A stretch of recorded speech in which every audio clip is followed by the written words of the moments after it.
All right, guys. Joe McDonough back with my MMAnews.com. Joined by a fellow New Englander, good friend, Mr. Slippery Pete Barrett. How are you doing, Pete? Good, Joe. How's everything? It's good, and it's always good to catch up. Let's start with the last fight, Chase Hooper. We talked before it.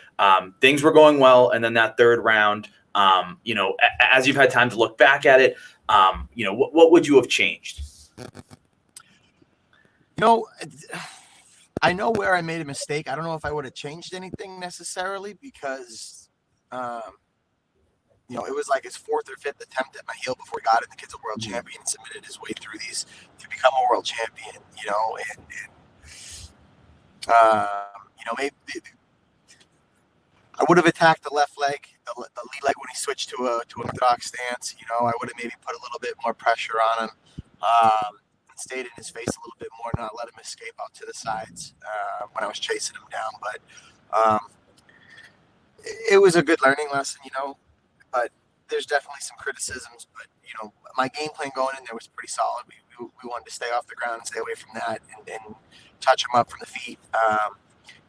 Like I said, I really kind of just wish I switched stance and really started attacking that other leg to take the other stance away from him.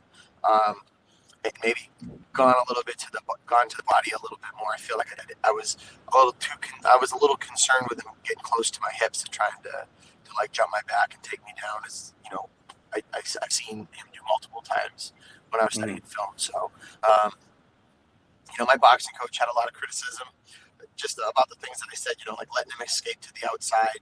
We've been working on keeping my jab out in someone's face, really working that inside their boxing game. So, hopefully. With these things considered, we get to see a nice, cleaner performance coming up here in June. But there's a lot of little things, like I said, that I wanted to correct from that fight. And I've been working on them, so I'm looking to show everybody, the Slippery Pete version. I don't know, 10.0, whatever you want to call it. This will be my 10th year fighting, so this is Slippery Pete 10.0. Slippery Pete 10.0, best version yet. Were you surprised? I know when we talked about pre-fight, you said that you felt your job was on the line. Obviously, that first and second round, you looked great, and you were executing your game plan perfectly. All of that stuff. Were you surprised by the UFC letting you go? No, and I'll tell you what, it hit me. Did I think maybe they were gonna, be like, all right, well, at least we know the kid can fight, but everybody can fight. So I think. Still looking at that, I think him and I were both on the chopping block.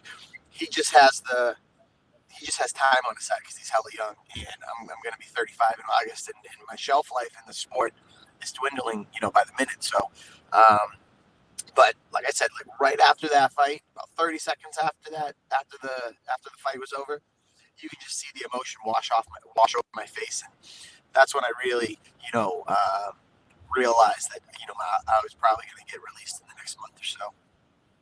Mm-hmm. And on a brighter side, we see you back in action here in June. And even the best case scenario for us New Englanders, we see Cage Titans return their first card, and I don't even know when was the last time Cage Titan, a year plus at least. Yeah, they were supposed to do an event in April, and it got canceled. With COVID, March, April, yeah, they had an event scheduled like the first or second week of April, and everything shut down in March. We still thought it was going to be a two week to fly the curve. Here it is, fucking 14 months later, and now we have vaccine passports. Don't get me started. But that being said, I think that there was some, Massachusetts wanted to get the ball rolling again with MMA. I think Cage Titans is the flagship product for MMA in New England. I think they're head-to-head with CES. CES just has better, they're on Fight Pass regularly, so they kind of get a little bit more of the press, and they have the momentum from the boxing community as well. But I do think Cage Titans is probably the best promotion in New England to fight for. So that being said, I think the state went to Mike and said, hey, listen, we want to do fights again. We want to open the community up. We can only do pros, but you do the best job at beginning to end run time on a show. Your people are the best. You manage all of your people appropriately. Your fighters are never assholes. Your fans are never assholes. So if we're going to have somebody do it, we want you to be the first one to do it, to kind of set the bar as to how MMA shows are going to be run in Massachusetts moving forward post-COVID. Isn't it weird, man, that we're saying post-COVID the same way we said like post-9/11? Like everything's different now. Like, it's so fucking insane. That just hit me saying post-COVID. Thinking back to like high school and post 9/11, now we have TSA, like all that shit. But that being said, I think Cage Titans is going to blow everybody's socks off. You know, the tickets are going to be a little bit more expensive because the availability of those tickets is going to be a bit more scarce. I think he's only going to be able to put like 400 or 500 people into the venue. Yeah, like 25%. Which is again why he's only doing I think like 5 or 6 pro fights, and that's it. And that essentially the reason why there's only 5 or 6 pro fights is because all of the pros in New England have huge followings, and like I can sell 200 tickets, no problem. Connor Matthews can sell 200 tickets, no problem. Don Shanis can sell like 400 tickets, no problem. That alone, that's 3 guys could sell out that show, no problem, on their own. You know what I mean? So he's cutting the amount of fights down. The ticket prices are going to go up a little bit, you know, as expected.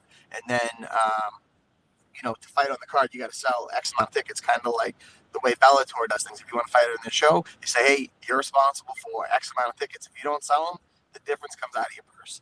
And that's just to guarantee that the local guys, people that aren't being flown in, or however you want to look at it, the local guys are selling their share of tickets to make sure that the seats are full. Mm-hmm. And the 3 you just mentioned, I mean, I'm pumped for it. I mean, is Don Shanis another one that's going to be on the card? He's coming back from Glory. I don't know. I used him as an example because that kid sells a ridiculous amount of tickets. He's got a great following. I haven't seen Don since he left from Missouri or wherever the hell he is. Yeah. But I know his name was in the mix. I just don't know if it's going to work out. I know.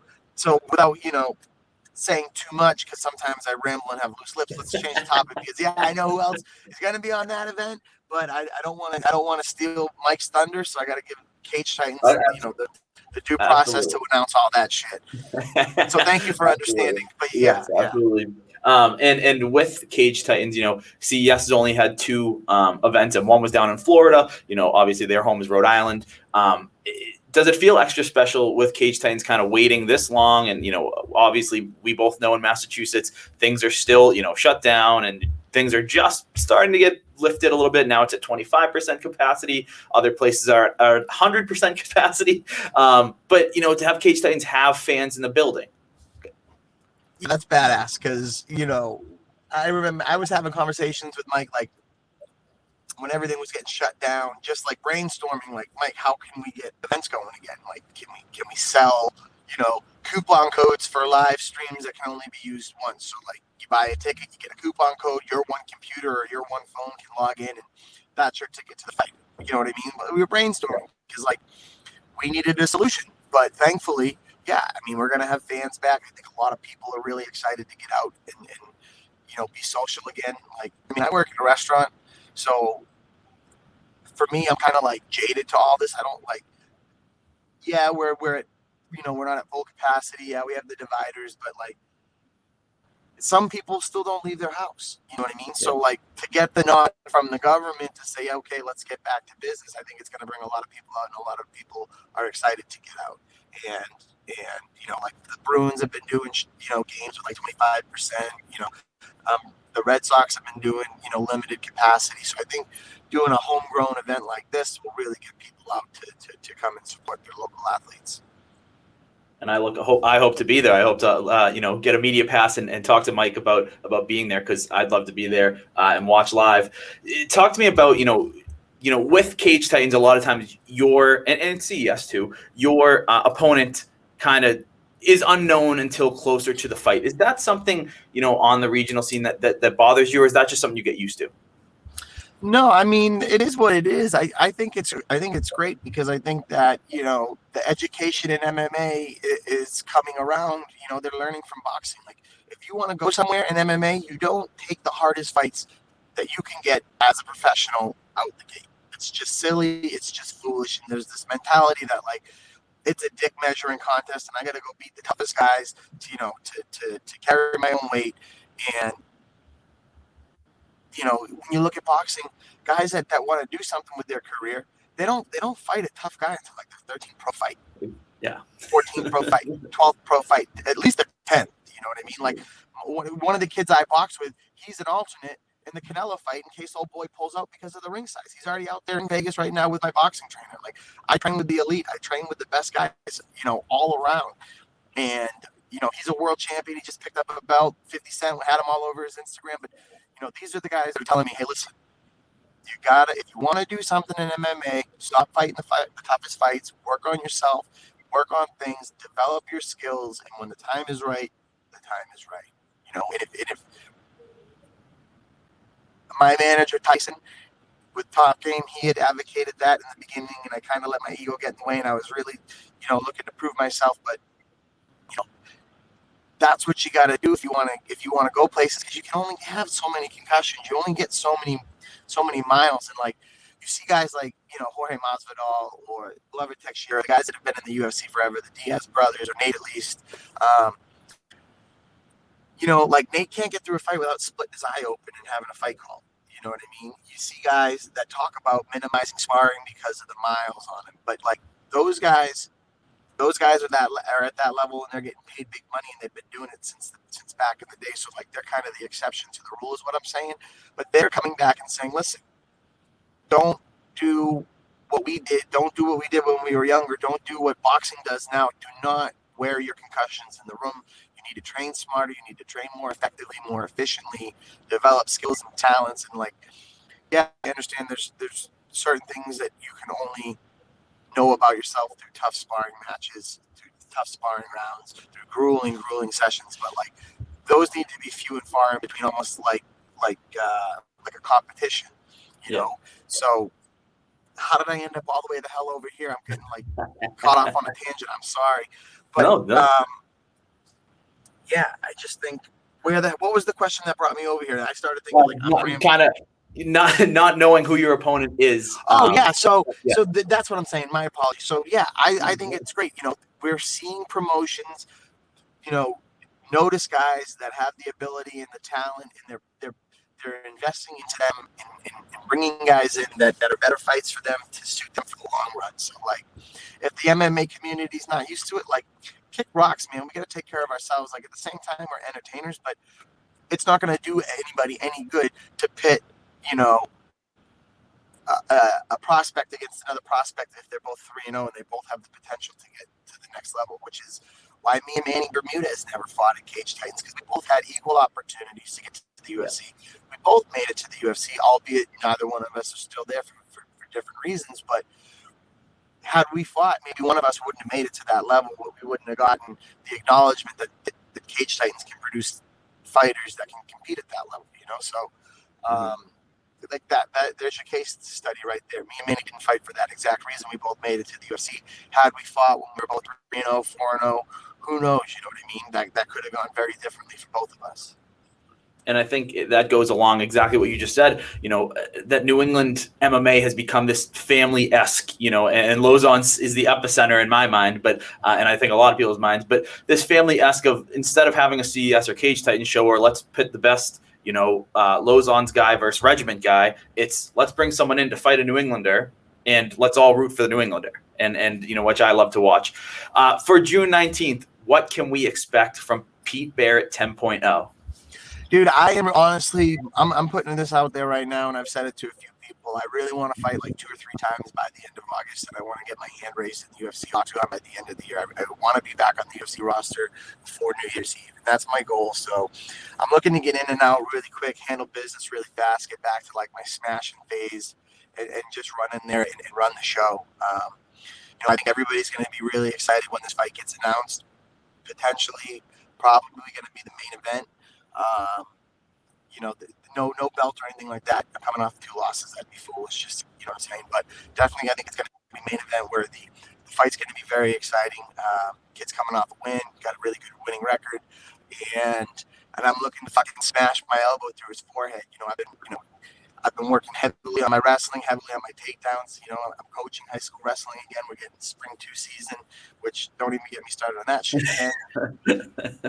Leave COVID out of this talk. I'm a hockey coach, so I'm with you.